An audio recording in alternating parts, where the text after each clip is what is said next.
Thank you for choosing Axxess On Demand. We're the fastest growing home health technology company, helping improve care for more than 1.5 million patients and trusted by more than 7,000 healthcare organizations to grow their business. Axxess is a firm believer in continuing training, and we create content so you can learn and grow anywhere, anytime. Let's get started. Hello there, and welcome back to Axxess's Home Health Updated Conditions of Participation webinar series. I'm Jennifer Gibson, and I've served as a field staff RN, a case manager, a director of nursing, a therapy department liaison, a physician liaison, and an administrator in my 23-year home health career. With that experience, it's funny to think about the home health conditions of participation have not been updated during that entire practice period. And so now that we're looking at these changes coming about, my experience hopefully will help you to understand what we're looking at as far as the changes and what we need to do to get ready. So let's go ahead and get started. Our objectives today: we're going to learn the updated regulation for skilled professionals, including the expectations of the professionals who deliver services to home health patients. We're going to become knowledgeable of the skilled professional disciplines, their qualifications, and their responsibilities. And then next, we're going to dive into the updated home health aide training and evaluation standards, including the requirements for an individual to be qualified as a home health aide. And finally, we're going to understand the home health agency and skilled professionals' role in ensuring the new standards are met. The regulation for skilled professional services is located in CFR 484 Subpart B, which is patient care, and you'll find it at 484.75. So let's go ahead and get started. At 484.75, we first see the preamble that talks about who the skilled professionals are. So who are those skilled professionals in a home health agency? Section 42 CFR 409.44 and 42 CFR 409.45 of the Social Security Act, as well as Publication 100-2, which is your Medicare Benefit Policy Manual. Chapter 7 is for home health services. And that Home Health Services Manual defines the skilled professional services as skilled nursing services, physical therapy, speech-language pathology services, occupational therapy services, and medical social work services. It also briefly talks about physician extension services, but that's a rare instance. And when it talks about physician extension services, they're talking about interns or residents in training. And those are only applicable when that training is under an approved hospital teaching program and if it's ordered by the physician who's responsible for the plan of care, and the home health agency is either affiliated with or under common control of the hospital that furnishes those medical services. And again, that's a very rare occurrence. So unless you're a home health agency who's owned by a hospital, who has a physician who's overseeing the plan of care, and that physician requests that interns or residents in training are involved in this patient's care, that doesn't apply to you at all. And most of the agencies that I've worked with, that would not apply. Now we see in preamble here at 484.75, our very first responsibility as a skilled professional is that we must participate in the coordination of care. And that doesn't matter if we're directly employed by the home health agency or we are a contracted employee, we have to make sure that we are coordinating care. And you'll see that in the last sentence here in the preamble. Again, the next couple slides here, we're going to talk about the skilled professional services, and I've provided you kind of a little note sheet here because I want you to make sure that you revisit 42 CFR 409.44 and 42 CFR 409.45. Now, those sections of the Social Security Act are also explained in Chapter 7, which is that Publication 100-2, Chapter 7, the Home Health Services Manual. It's really important that you're familiar with the skilled services requirements for nursing and therapy services. Those requirements at 409.44 include guidelines for reasonable and necessary services, as well as specifics on what these skilled services consist of and documentation requirements. So you need to make sure that not only do you know who the skilled services are that can be provided in home health, but what is exactly the reasonable and necessary care that can be delivered in the home and be paid for by Medicare home health. This is also a notes page to remind you to go back and look at 42 CFR 409.45. That section outlines the requirements for dependent services, and the dependent services are the home health aide, the medical social services, occupational therapy, and medical supplies. DME is also included here, although only a small number of home health agencies supply DME anymore. Again, it's important that you understand these requirements as they dictate the reasonable and necessary services coverage, supervisory guidelines, and documentation requirements. These haven't changed with the updated conditions of participation for home health, so for the sake of time constraints, we're not going to cover this information.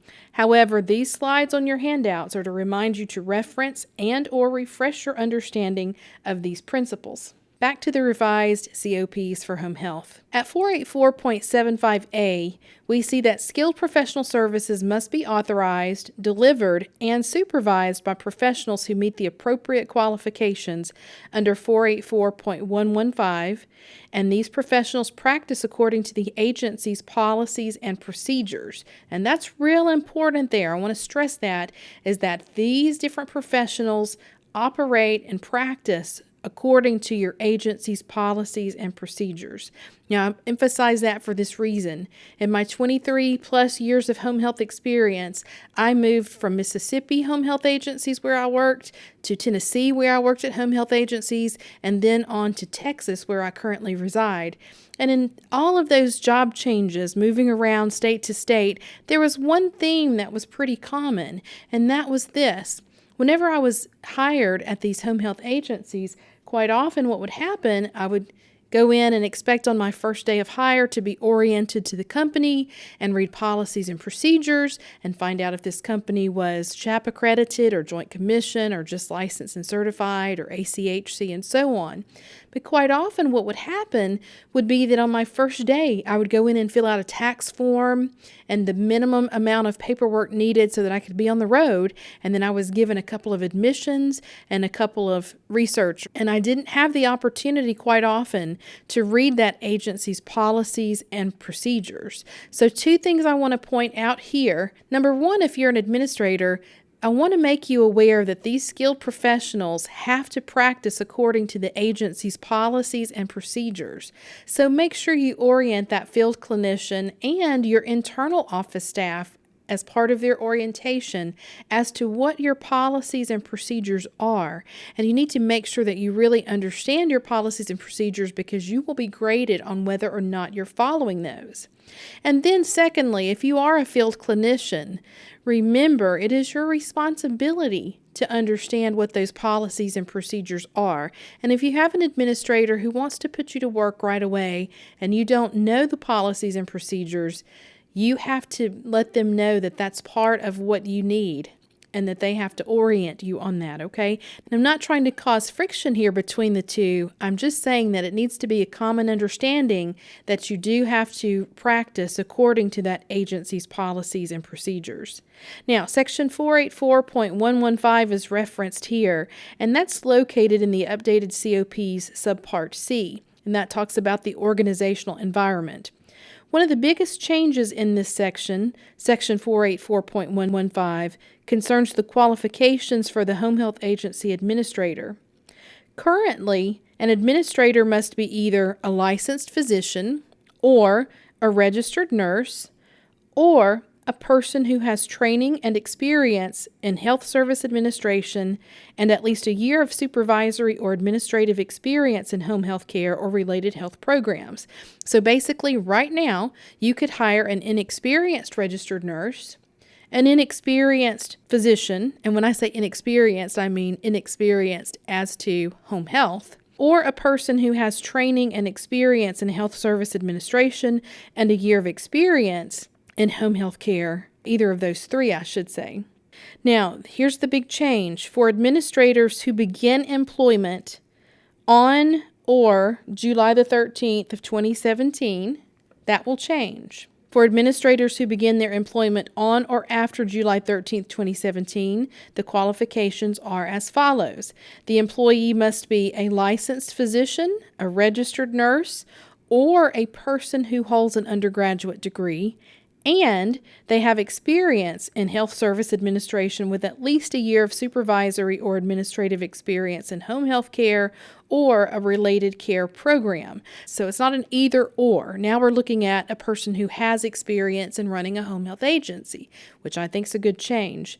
Another thing to think about, right now, currently, at the time of this recording, we have a proposed rule that might delay the implementation of the home health conditions of participation.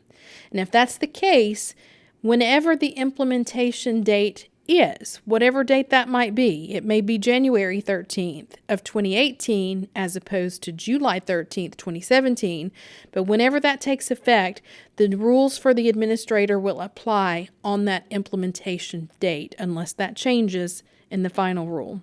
So again, remember, old requirements, which are really our current requirements at the time of this recording, were written in a way that the administrator could be an inexperienced physician or an RN or an unlicensed person who had experience, whereas the new requirements mandate that the licensed physician, the RN, or the degreed person must also have a year experience.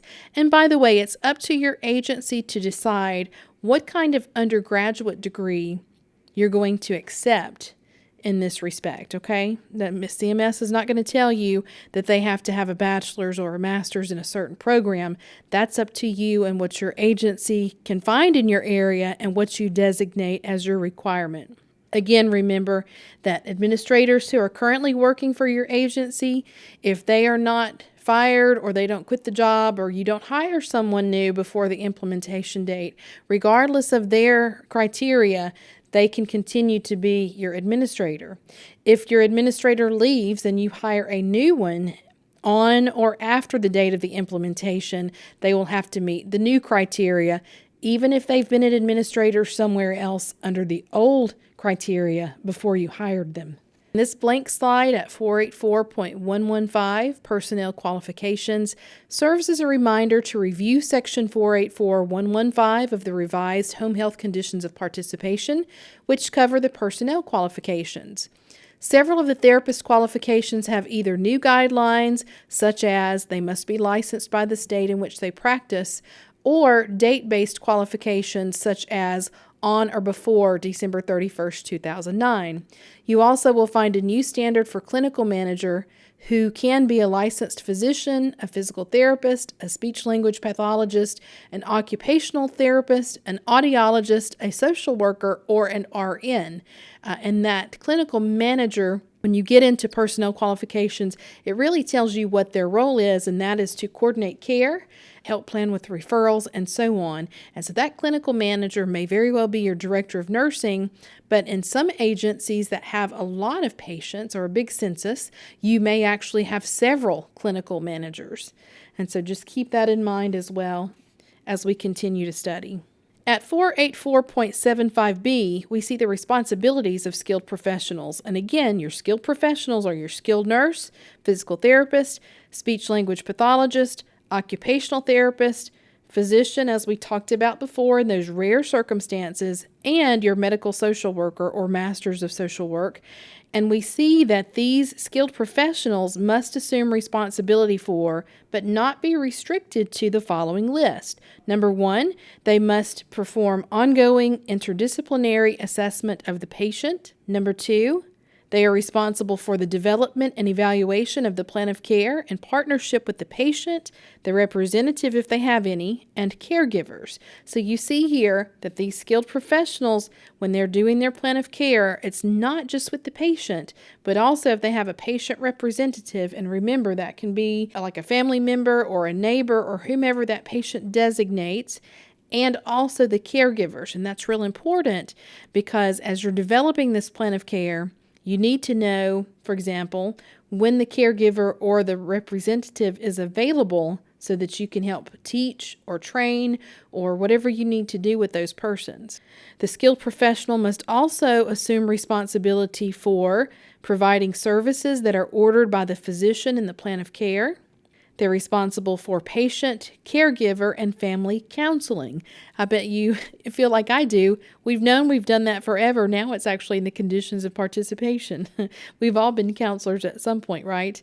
And then patient and caregiver education, preparation of clinical notes, communication with all physicians involved in the plan of care and other care practitioners related to the current plan of care as appropriate. We are responsible for participation in the agency's QAPI program and participation in the agency-sponsored in-service training.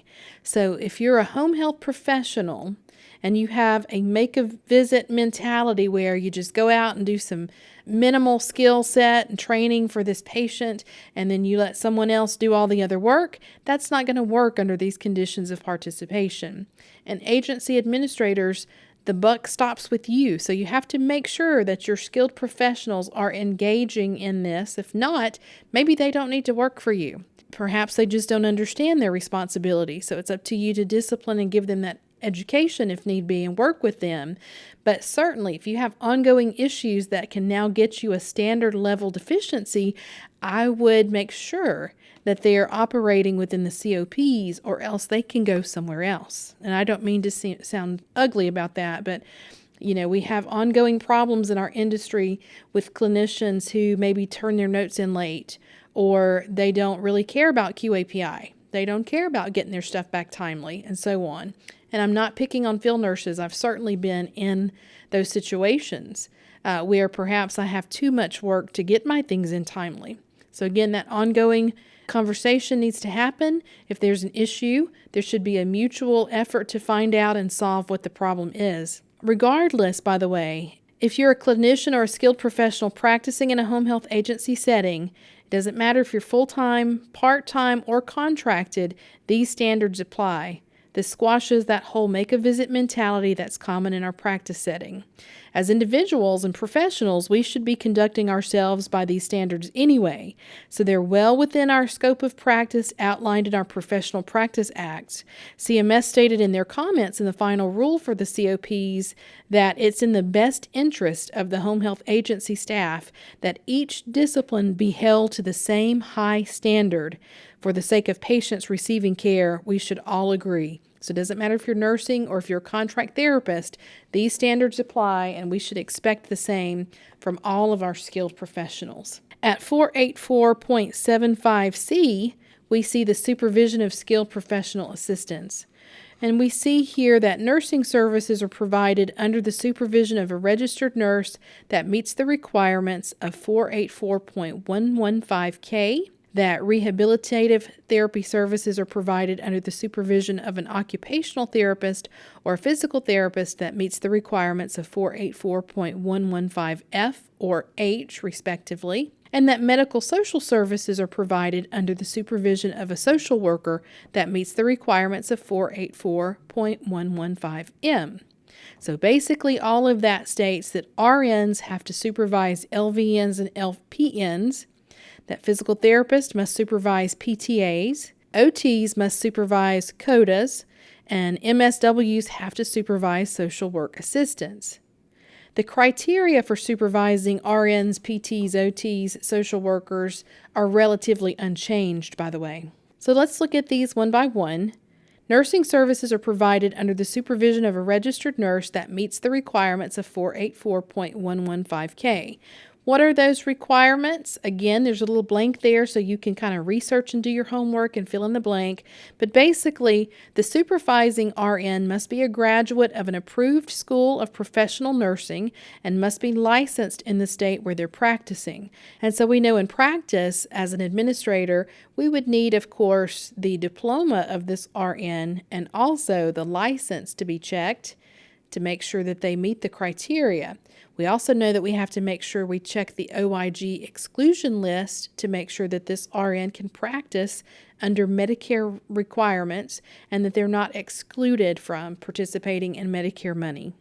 At 484.75C, we see that rehabilitative therapy services are provided under the supervision of an occupational therapist or a physical therapist that meets the requirements of 484.115F or H, respectively. So again, go back and look at CFR 484.115F or H. Really, you should look at both. And you'll see that the OT must be licensed as an OT by the state we're practicing.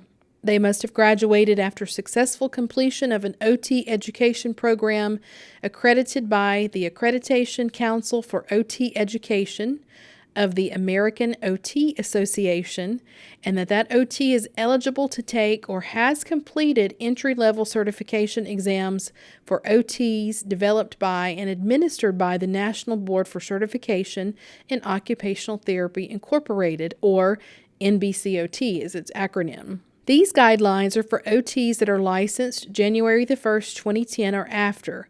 Notice in the regulation at 484.115F that the guidelines are different for OTs who are licensed on or before December 31st, 2009, or on or before January 1st, 2008, or on or before December 31st, 1977. There's also different guidance at 484.15F for OTs who are educated outside the U.S., so make sure you familiarize yourself with all of the guidance at 484.115F, and that as you get your OT's license, you make sure that the criteria matches their licensure date, because it's different depending on when they were licensed. At 484.115H, you see that PTs must be licensed by the state where they practice. They must have graduated a PT education program approved by either the Commission on Accreditation in PT Education, the acronym for that is CAPTE, or successor organizations of CAPTE, or an education program outside the U.S. substantially equivalent to PT entry-level education in the U.S. by a credentials evaluation organization approved by the American Physical Therapy Association, or organization identified in 8 CFR 21215E. This physical therapist must also have passed an exam for PTs approved by the state in which the PT services are practiced. Again, notice that the guidance is different for PTs licensed before January the 1st, 2010, so make sure you look up 484.115H for additional information depending on the license date of this physical therapist. For your medical social services, your supervising social workers must have a master's or a doctoral degree from a school of social work accredited by the Council on Social Work Education, and they must have a year of social work experience in a healthcare setting. The Skilled Professional Services section basically outlines that professionals must be licensed and accredited, and they have to be engaged with the patient's representative, and the caregiver, as well as the interdisciplinary team in order to ensure quality care is given to the patient in order to achieve the best outcomes for that patient. Next, we're going to cover the qualifications, the training, and the evaluation of the home health aide, and we find that information in Subpart B of 484, Patient Care. The aide services are now recognized more formally in the conditions of participation, and they're given their own section for standards, many of which are updated. Those guidelines, again, they begin at 484.80. We see the preamble at 484.80 stating all home health aide services must be provided by individuals who meet the personnel requirements specified in paragraph A of this section. So let's look at paragraph A and see what those requirements are. A qualified home health aide is a person who has successfully completed one of these different bullets. Either 1, a training and competency evaluation program as specified in paragraphs B and C respectively, or a competency evaluation program that meets the requirements of paragraph C of this section, or a nurse aide training and competency evaluation program approved by the state as meeting the requirements of 483.151 through 483.154 of this chapter, and is currently listed in good standing on the State Nurse Aide Registry, or the requirements of a state licensure program that meets the provisions of paragraphs B and C of this section. That's a lot to think about, but we're going to get into the nitty-gritty here. Paragraph B of number 1 up there will speak to the content and the duration of the home health aide classroom and supervised practical training. Paragraph C of bullet number 1 covers the requirements for a home health agency's aide competency evaluation program. And not all home health agencies qualify to do their own aide competency evaluation and training. Let's review regulation at 42 CFR 483.151. Now again, this slide's kind of blank because I want you to go back and read 42 CFR 483.151 and make sure you understand this. But basically, that section speaks to the state's review and approval of a nurse aide training and competency evaluation program. In order for the state to approve a nurse aide training and competency program, that program must have no less than 75 clock hours of training, 16 hours of supervised practical training under a registered nurse or an LVN in a skills lab or other setting. Program must ensure students don't perform services for which they've not been trained and found proficient. The program must ensure that students are supervised by a licensed or registered nurse when providing services to residents. The supervising nurse must possess 2 years of experience in nursing and at least 1 year in a long-term care facility service program, and so on. So nurse aide training programs must have at least 16 hours of training in communication and interpersonal skills as well, infection control, safety and emergency procedures, including the Heimlich maneuver, promoting residents' independence and respecting the residents' rights. The nurse's aide training also includes basic nursing skills such as taking and recording vital signs, height, weight, caring for a resident's environment, recognizing abnormal changes in body functions and the importance of reporting such changes to a supervisor, caring for a patient when death is imminent, bathing, grooming, mouth care, dressing, toileting, assisting with eating and hydration, proper feeding techniques, skin care, transfers, positioning and turning, responding to patients' behaviors, and the use of assistive devices, and so on. So you're going to see a state-type program, CNA, basically is what we're talking about here, includes a lot of education, and it should, right? By the way, your home health aide does not have to be a CNA unless your Joint Commission or CHAP requirements demand that. But as far as Medicare home health licensed and certified, that is not the case. So make sure you check your state regulation as well as your accrediting body's regulation. At 483.154, you're going to find your nurse aide competency evaluation. And again, make sure you go back and familiarize yourself with what that is. But at 42 CFR 483.154, we see the content of a state's competency evaluation program minimum standards, and that aide candidates taking the competency exam must be told that a record of their successful completion will be included in the state's nurse aide registry. Competency evaluations must be offered in written or verbal form. They must address all the requirements in 483.152 that we just went over. And then the aide also has to pass a skills demonstration evaluation.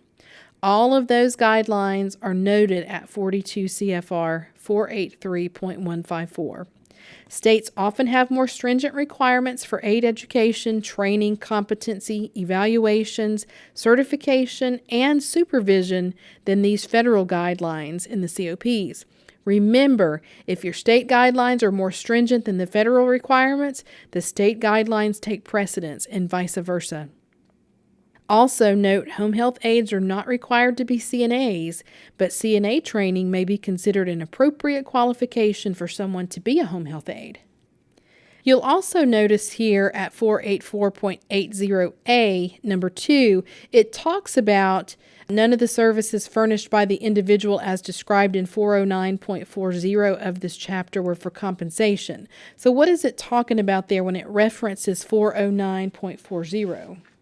The requirements that must be met for Medicare payment to be made to home health agencies is as follows. And again, this is blank, so you can go back and read this yourself at 42 CFR 409.40. The agency's care must be furnished by or under arrangements with the home health agency that meets the conditions of participation for home health agencies and has a Medicare provider agreement. The physician must certify and recertify home health services.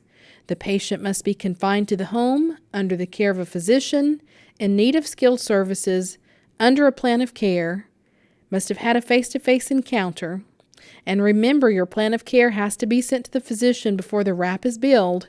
Also remember your plan of care and verbal physician orders must all be signed and dated before final bill is sent each episode, and that does include that face-to-face encounter documentation. The plan of care has to be reviewed by the certifying or recertifying physician at least every 60 days, or more frequently when there's a beneficiary elected transfer, a significant change in condition, or a discharge and return to the home health agency during the 60-day episode.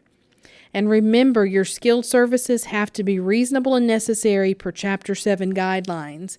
And again, if you haven't read the Medicare Manual for Home Health, which is Publication 100-2, Chapter 7, if you haven't read that in a year or so, you're going to want to go back and refresh your memory and review that, because there are a lot of changes that have happened between 2015 and present. Now, let's get into the home health aid services, content and duration of home health aid classroom and supervised training. That's found at 484.80B. And then number 1, we see there's no big changes here. What we do see is that they've added practicum, laboratory, or other setting in the regulation. And that means the trainee shows proficiency while providing services under supervision.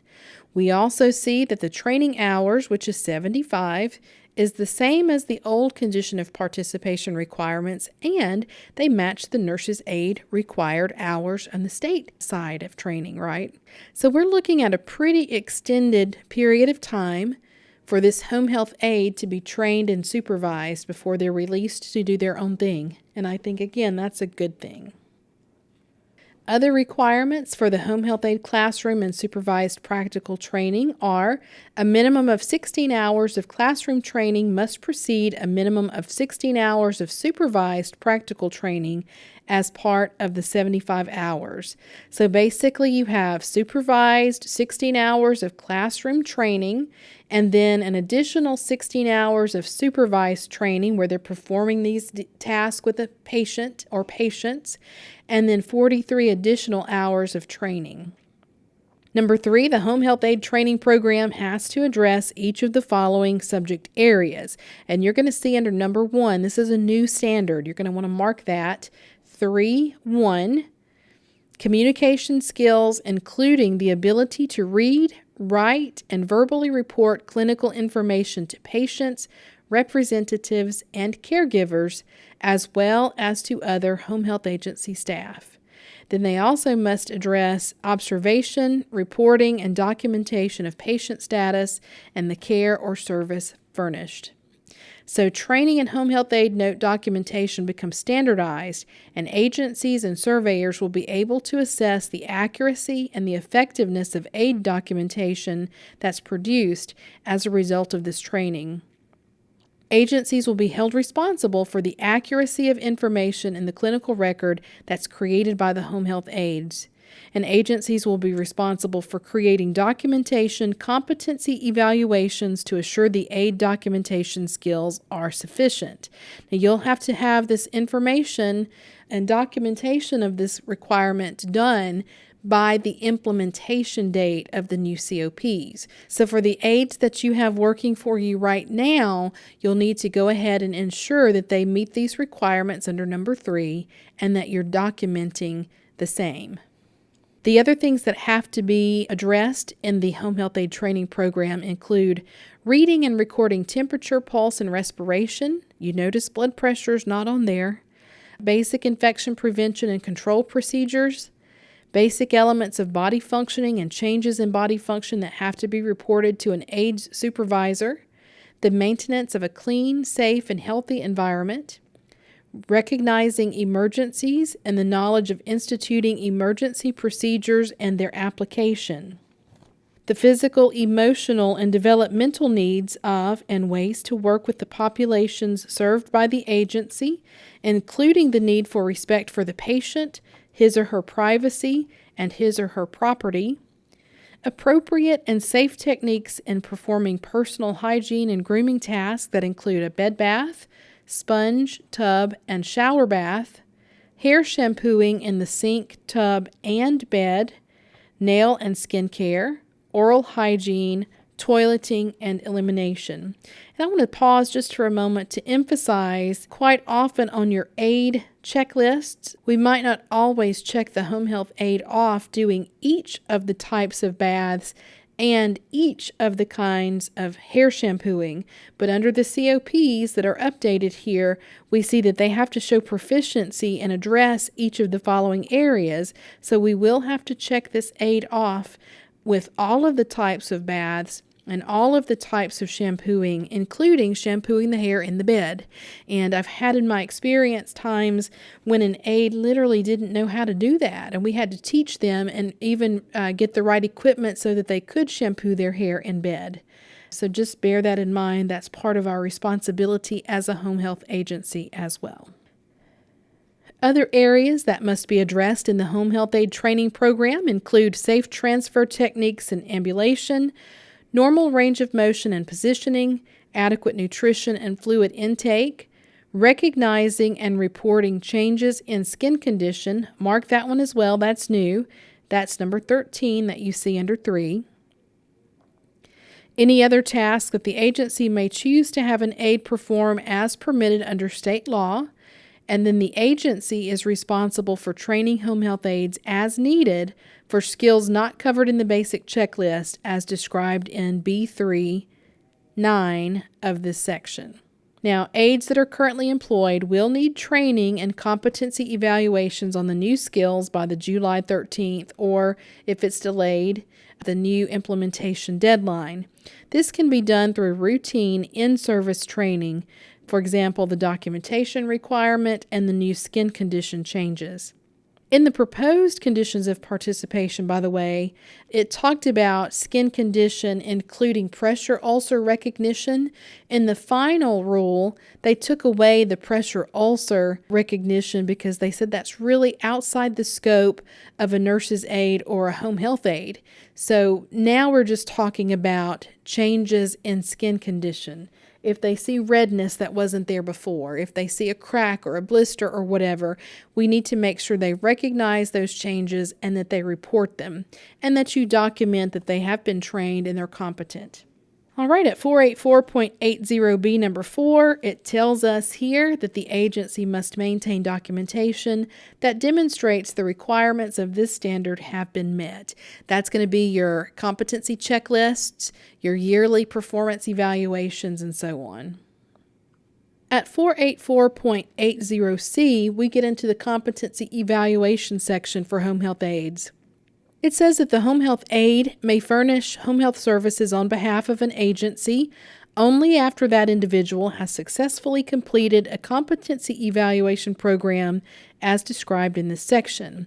The competency evaluation must address each of the subjects listed in paragraph B3 of this section. Subject areas specified under paragraphs B3(1), 3, 9, 10, and 11 must be evaluated by observing the aide's performance of the task with a patient. The remaining areas may be evaluated through written examination, oral examination, or after observation of a home health aide with the patient. Number 2, we see that the home health aide competency evaluation program may be offered by any organization except as specified in paragraph F of this section. And paragraph F talks about those agencies that are disqualified from having a home health aide competency program or training program, and we're going to cover that in just a few slides. Number 3 says the competency evaluation must be performed by a registered nurse in consultation with other skilled professionals as appropriate. So that just means the RN, or if you have a physical therapist who is out and supervises the aide performing certain services with that patient, that physical therapist could also work on this competency evaluation in tandem with the RN, for example. Number 4 says a home health aide is not considered competent in any task for which he or she is evaluated as unsatisfactory. An aide must not perform that task without direct supervision by a registered nurse until after he or she has received training in the task for which he or she was evaluated as unsatisfactory and has successfully completed a subsequent evaluation. A home health aide is not considered to have successfully passed a competency evaluation if the aide has an unsatisfactory rating in more than one of the required areas. So if you're looking at your skills competency checklist, you're there in the home with the patient and the home health aide, and you notice that the aide does not satisfactorily pass off transferring the patient into the shower using a tub seat, and that they don't record the temperature correctly. In that case, they wouldn't have passed the competency evaluation. And then you would have to train that aide on how to correctly record and read temperature and how to transfer the patient into the tub with a tub seat. Now, once they've done that, let's say they went ahead and checked off the temperature on the next supervised visit, then you're good to go on the temperature. But they can't perform either of those until they have made the corrections, they've had training, and they can't pass the competency evaluation if they have more than one thing that's unsatisfactory. Let's say in that same example, it's found that the home health aide did not properly read and record the temperature, and they did not properly transfer the patient in and out of the tub using a shower seat or tub seat. In that case, the RN could go ahead and teach the home health aide how to read and record the temperature properly and pass them off on that, but they didn't quite get the tub transfer yet. In that case, that aide cannot do the tub transfer without supervision until they have shown competency and been checked off. That's actually what we're saying here on number 4. And by the way, those standards didn't change except for where they're located. Number 5 just tells you the home health agency has to maintain documentation which demonstrates that the requirements of this standard have been met. There's no change there either. At 484.80D, we see that a home health aide must receive at least 12 hours of in-service training each 12-month period. In-service training may be offered by any organization and must be supervised by a registered nurse. The home health agency must maintain documentation that demonstrates the requirements of this standard have been met. Now, it is possible, again, to use in-service education through another organization, such as AHHQI, as long as it's under the supervision of an RN. At 484.80E, we see the qualifications for the instructors conducting classroom and supervised practical training.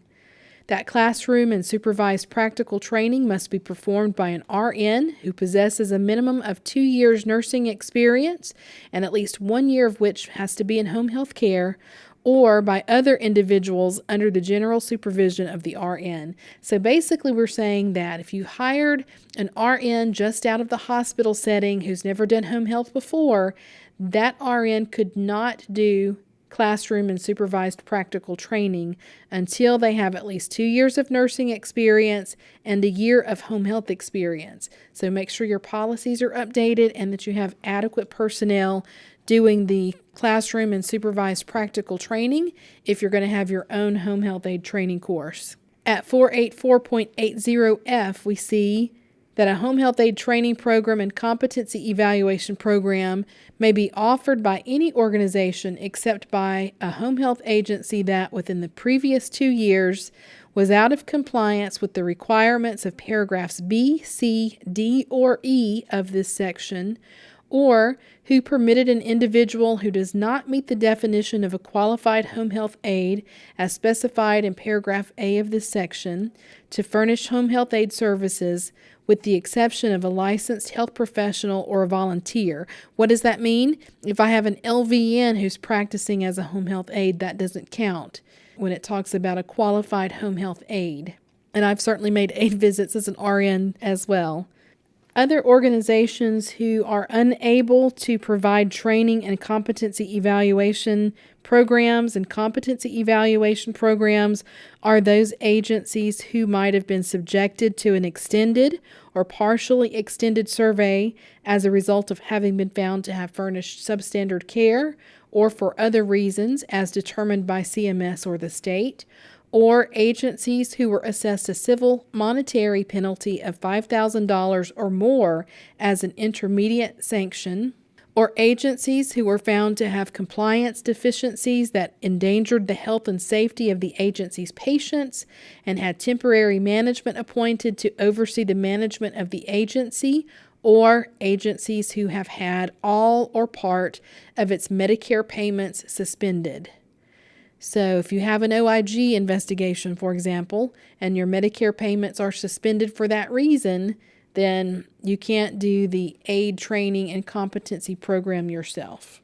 Other agencies that are disqualified are agencies that were found under any federal or state law to have had its participation in the Medicare program terminated, or have been assessed a penalty of $5,000 or more for deficiencies in federal or state standards for home health agencies, or have been subjected to a suspension of Medicare payments to which it otherwise would have been entitled, or they operated under temporary management that was appointed to oversee the operation of the agency and to ensure the health and safety of the agency's patients, or if they've been closed or had their patients transferred by the state, or they've been excluded from participating in federal health care programs or debarred from participating in any government program.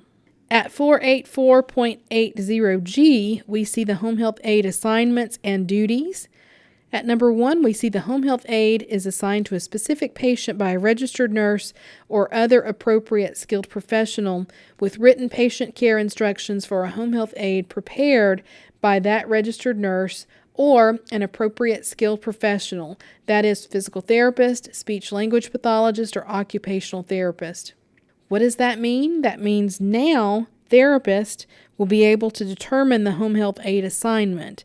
That means a PT, a speech-language pathologist, or even an OT can now fill out an aide plan of care.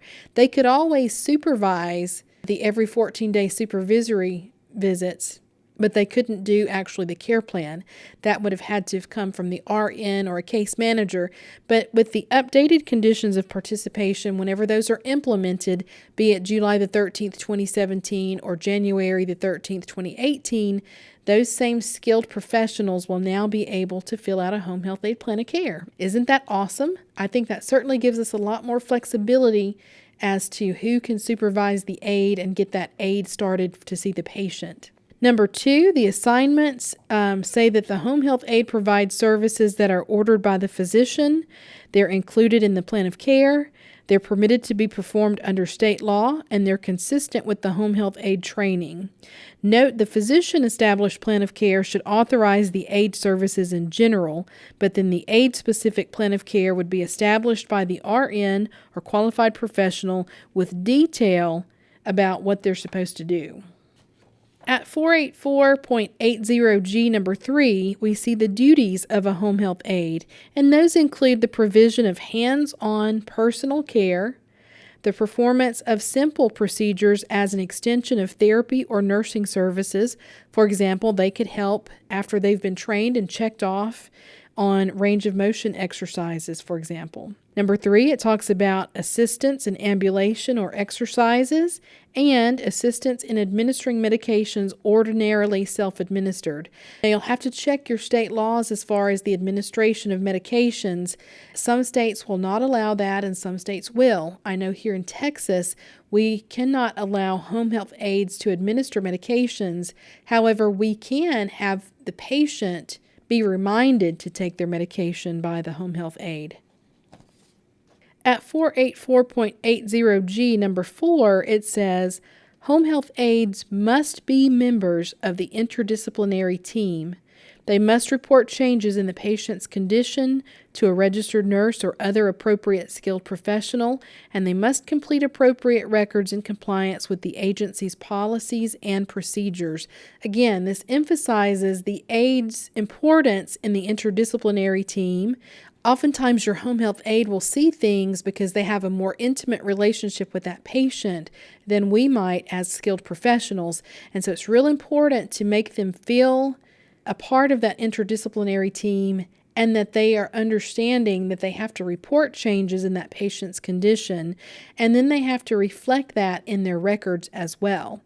And it's also important to know, again, administrators, that the home health aide must know the agency's policies and procedures as well.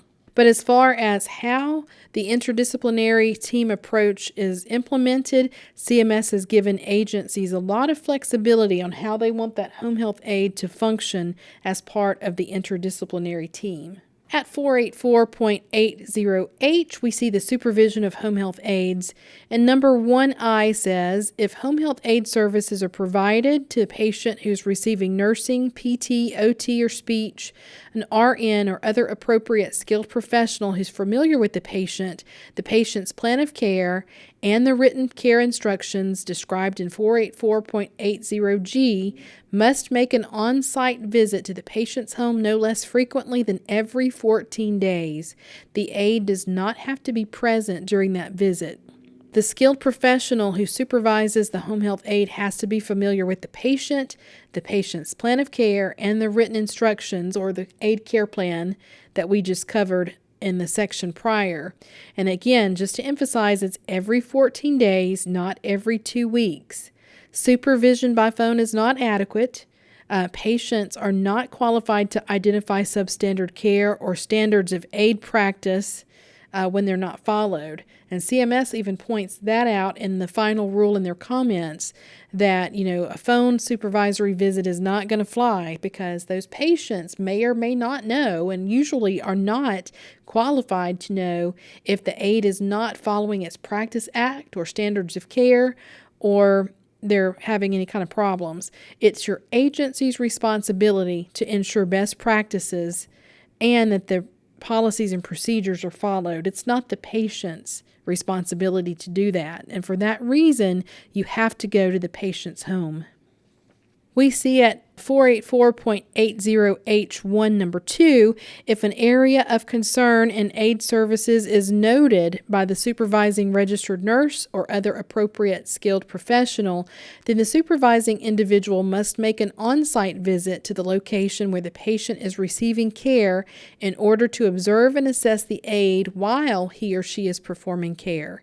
So basically that says if a patient or a patient's representative reports a problem with the aid services, it's expected that the problem is noted by the supervisor in a complaint log, for example, and that an on-site supervisory visit is made to observe the aid services in person. And preferably that would be either that visit if they're still there or on the next aid visit. You wouldn't want to wait around on that. You want to get out there and see what's going on and actually observe the care in the home. At 484.80H1 number 3, a registered nurse or other appropriate skilled professional must make an annual on-site visit to the location where a patient is receiving care in order to observe and assess each aide while he or she is performing care.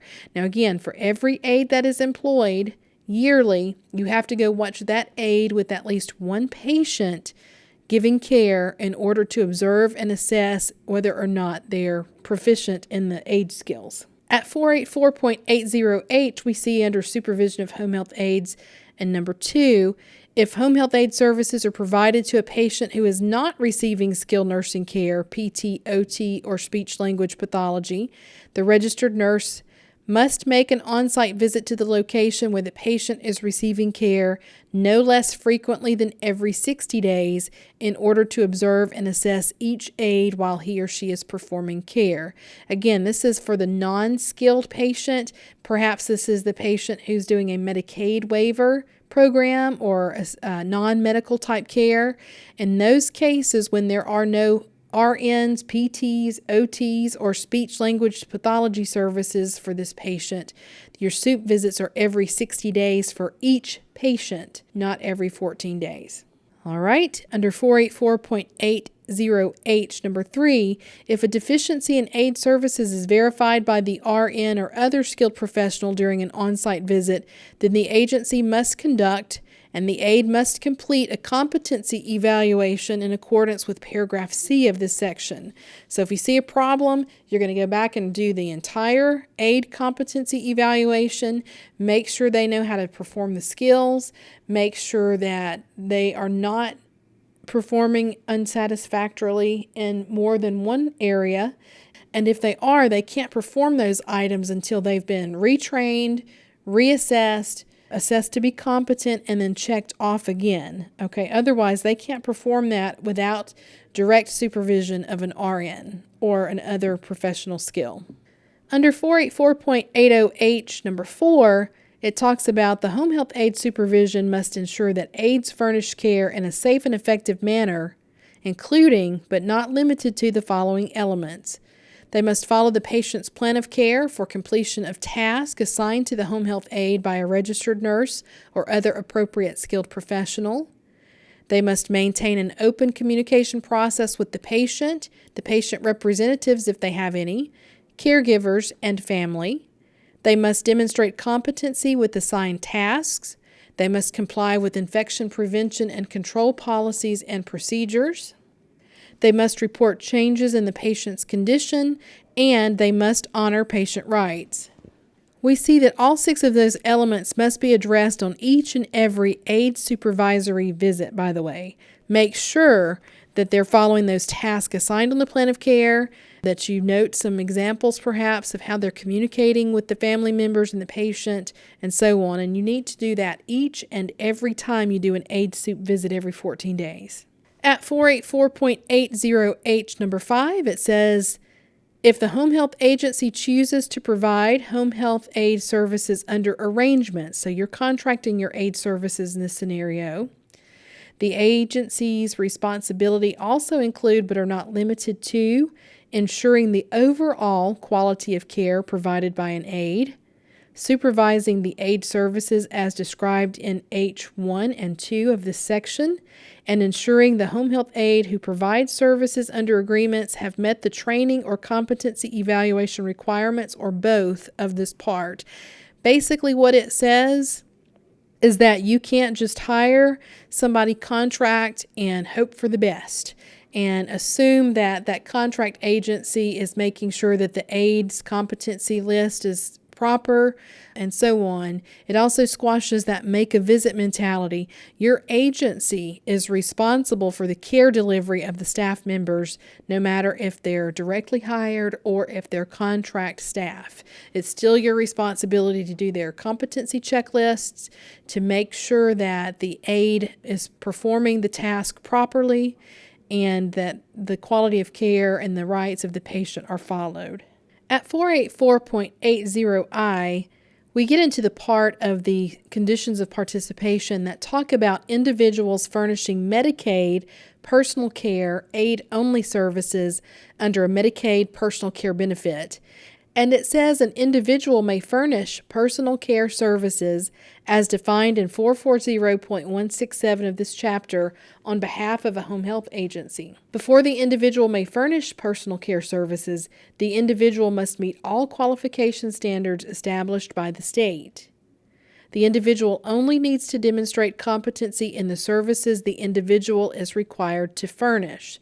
So if this individual is doing Medicaid personal care aide-only services, they wouldn't have to know how to perform and record temperature and pulse and respiration, for example, if that's not something that's ordered under the personal care benefit. So again, that's going to be a little bit different than your skilled care versus your personal care aide-only services. Again, at 440.167, this is just a note holder for you on this slide. You'll want to go in and look at 42 CFR 440.167 for personal care services. But know that unless they're defined differently by a state waiver program, personal care services means care that's furnished to a patient, not at an inpatient or hospital residence, not in a nursing facility or intermediate care facility for persons with intellectual disabilities or institutions for mental disease, but services are authorized by a physician under a plan of treatment in accordance with a state-approved service plan, and that services are provided by a qualified person who is not a member of the individual's family, and it's furnished in a home. Again, make sure that you look at 440.167 as well as your state guidance and state regulation regarding personal care services under your Medicaid program. That can differ greatly from state to state, and we're not going to cover that for sake of time today. So having learned a little bit about the professional services and standards and the aide competency training and evaluation programs, what should your agency do now? First of all, make sure you continue to familiarize yourself with the updates to the conditions of participation for home health. You would want to form an interdisciplinary conditions of participation implementation team where you have nursing, PT, OT, social workers, home health aides, and so on, talking about how you want to update your policies, how you want your interdisciplinary team to function, how you're going to check off your aide competency lists, revising forms if need be so that your other skilled professionals can create the home health aide care plan, and whether or not that's something you want to do or if you want your RN to do all of them.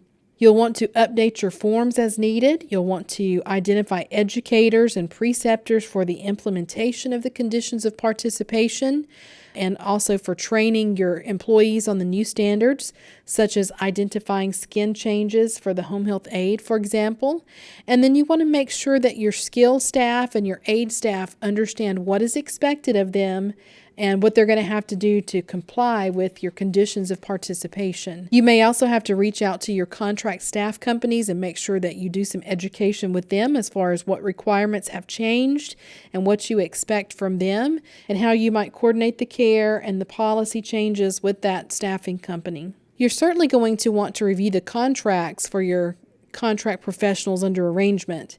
That could be anybody from your PT, OT, speech, social work, home health aide, whomever. But if you have contracted professionals, you certainly want to look at their contracts. And of course, to speak with the contract companies about the updates and how you're going to train contracted staff on new standards. And then last, you're going to want to speak to your software vendor about changes they plan to make regarding home health conditions of participation in order to help ease some of the regulatory burden for you. Lastly, you certainly will want to join us for the next 4 webinars in this 7-part series where we're going to train on new and revised conditions of participation for home health, and we'll talk about care planning, coordination of services and quality of care, quality assessment and performance improvement, infection prevention and control, and emergency preparedness in our next 4 webinars. So make sure you join us for those. There's lots of good information to know to keep you up to date, and make sure that you're ready for the implementation of the conditions of participation for home health. Should you have further questions regarding the content that we've covered today or any of the previous webinars, feel free to reach me at jgibson@axxess.com, or you can text or call me on my cellular number, which is 972-975-0417. And email or text is usually the best way to reach me, as I travel quite often and may or may not be in the office here at Axxess. But certainly just reach out to me and let me know who you are and where you're from, which agency, for example, and what information you need, and I'm happy to work with you. And if I don't know the answer, I'll do my very best to find out, okay? Thank you so much for joining us again today for our webinar series on the home health conditions of participation. And thank you, as always, for what you do to ensure that patients receive the highest quality of care which they deserve in their home, which is where they want to be, right? Thank you. Have a good day. Thank you for joining our on-demand training today and for choosing Axxess, a provider of innovative, cloud-based software, services, and solutions to help home health organizations improve patient care and grow their business. Axxess is the only healthcare technology company approved to award continuing education credits by the American Nurses Credentialing Center and is also the most recommended home health software on Software Advice. You can watch more on-demand training videos through our software or at axxess.com, where you can also find tutorials, blogs, white papers, and answers to frequently asked questions. Thanks again for choosing Axxess.